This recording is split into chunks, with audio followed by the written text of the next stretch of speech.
दोस्तों, लोकसभा चुनाव 2019 में मोदी की जीत का पैटर्न लगभग मौर्य और मुगल साम्राज्य वाला ही है। चौंकाने वाली बात यह है कि तीनों ही दक्षिण भारत पर विजय नहीं कर पाए थे।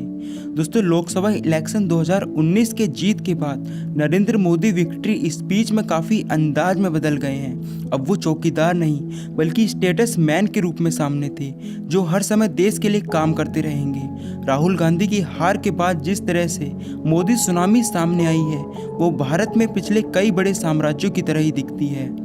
मौर्य साम्राज्य, मुगल साम्राज्य और मोदी साम्राज्य तीनों में कई समानताएं हैं, पर एक सबसे बड़ी समानता है कि इन तीनों में से कोई भी दक्षिण भारत को नहीं जीत पाया। तीनों ही साम्राज्यों में परमवीर योद्धा रहे हैं और युद्ध स्तर की तैयारी, कूटनीति और शक्ति के लिए जाने जाते हैं, पर फिर भी तमिलनाडु और केरल को जीत पाने में ये तीनों हमेशा ही असमर्थ रहे हैं। अब दोस्तों, सोचने वाली बात यह है कि तीनों के काल में भारत के नक्शे ने एक ही रंग दिखाया है। उत्तर भारत से लेकर बंगाल तक सभी राज्यों में मौर्य और मुगलों का राज हुआ करता था। जिस तरह मोदी ने एक एक कर सभी राज्यों में रैली की, चुनाव प्रचार किया और यहाँ तक कि अपने दुश्मनों पर वार भी किया, वो बेहद निर्णायक रहा था उनकी 2019 लोकसभा की जीत में।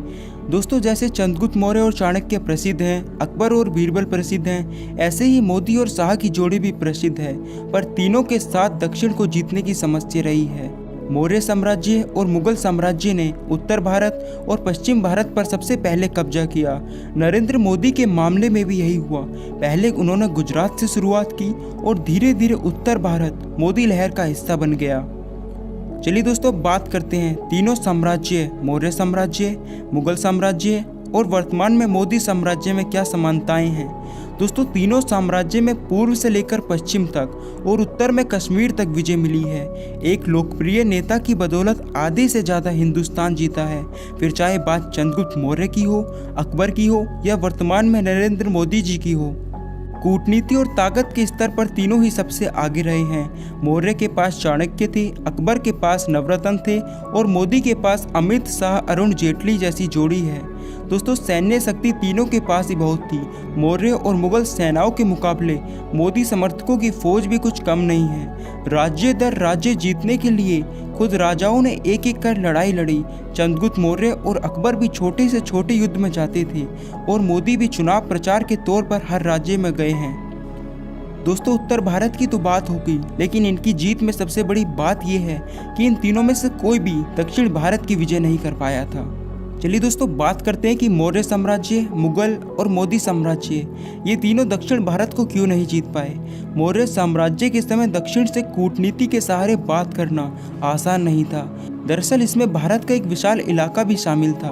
भारत में रहते हुए शायद हम ये समझ नहीं पाते कि ये कितना बड़ा है, लेकिन तिरुवनंतपुरम और दिल्ली के बीच में जितनी दूरी है उतनी लंदन और मॉस्को के बीच में है, यानी यूरोप की चौड़ाई जितनी। अब आप समझ गए होंगे कि तिरुवनंतपुरम से दिल्ली की दूरी उतनी है जितना आधा यूरोप। दोस्तों, उस समय दक्षिण में एक तरफ से तो समुद्र और दूसरी तरफ से केरल के घने जंगल और तमिलनाडु के सुदूर इलाके शामिल थे। ऐसे में दक्षिण जाना आसान नहीं था। साथ ही दक्षिण राजाओं के साथ कूटनीतिक संबंध भी थे। वहाँ कम लोग थे, इलाका भेजना मुश्किल था और भाषा की समस्या भी थी। दोस्तों, अगर बात करें मुगल साम्राज्य की, तो मुगल साम्राज्य में अकबर ने जब उत्तर भारत को जीता, उसके बाद उन सीमाओं की रक्षा करने में ही काफ़ी समय और खर्च लगता था। सीमाओं को औरंगजेब ने भी बढ़ाया जब वो डेक्कन के पठार को जीत गया था, लेकिन औरंगजेब के आने तक मुगल सल्तनत का खजाना खत्म हो गया। यही नहीं, तब भी दक्षिण में अपने राजा को ही महत्व दिया जाता था। दोस्तों, दक्षिण में हमेशा रीजनल राजनीति स्थापित रही है और एक कारण ये भी है कि वहाँ के लोगों को जीतना इतना आसान नहीं है। युद्ध करने के लिए भी यहाँ की भौगोलिक स्थिति सही नहीं थी। यहाँ भी दक्षिण के साथ कूटनीति के रास्ते स्थापित किए गए हैं। औरंगजेब की मृत्यु के बाद सबसे पहले हैदराबाद के निजाम पीछे हटे थे और तब भी दक्षिण अभेद्य ही रह गया, पर तमिलनाडु और केरल पर मुगल राज्य कभी स्थापित नहीं हो पाया था। दोस्तों, लोकसभा इलेक्शन 2019 में नरेंद्र मोदी के साथ भी यही हुआ। मोदी भी दक्षिण को जीत पाने में नाकाम रहे हैं। केरल में सबरीमला का मामला पीछे रह गया और मोदी का हिंदुत्व भी जीतने में नाकाम रहा। दोस्तों, मौर्य और मुगल साम्राज्य की तरह दक्षिण में 2019 में उत्तर भारत के मुकाबले कई असमानताएं हैं। सबसे पहले तो यहाँ हिंदुत्व का उतना बड़ा मुद्दा नहीं है। दूसरा, यहाँ स्थानीय पार्टियों का दबदबा बहुत ही ज़्यादा है। मोदी और शाह की जोड़ी के लिए अभी भी दक्षिण भेजना आसान साबित नहीं हुआ है, खास तौर पर केरल और तमिलनाडु, जो इतिहास बताता है कि सदियों से ही अभेद्य ही रहे हैं।